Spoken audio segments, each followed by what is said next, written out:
కులాకర విత్తనం ఏదైతే ఉందో అది దొరకని పరిస్థితి.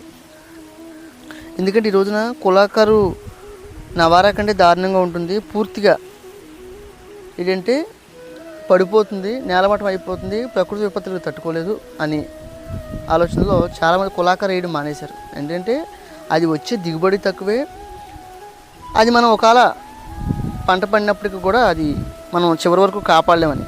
ఇక్కడ చూస్తే మిత్రులారా, మనం ఎప్పుడైతే ఇట్లా కట్ చేసుకున్నామో ఇక్కడ ఇది కనుక మనం తలకాయలు ఏవైతే ఉన్నాయో అవన్నీ కట్ చేయకోకుండా ఉంటే ఈ రోజున దారుణంగా ఎదిగిపోయేది.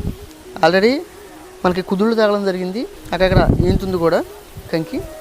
మనం ఎప్పుడైతే మనం కట్ చేసుకున్నామో దాన్ని బట్టి ఏంటంటే పిలకలు ఎక్కువ చేయడము, రెండోది ఏంటంటే మొక్క కూడా కొంచెం బలంగా ఉంటుంది అని మేము గతంలో చేసినప్పుడు దాన్ని విశ్వసించాం. కాబట్టి ఈ సంవత్సరం కూడా మనం మొత్తం కట్ చేసేసుకుని ఈ రకంగా చేయడం జరిగింది. ఎందుకంటే మిత్రులారా, చేసేవాళ్ళు అన్నది లేకపోతే విత్తనాన్ని కాపాడేవాళ్ళు ఉండరు అనేది ఒక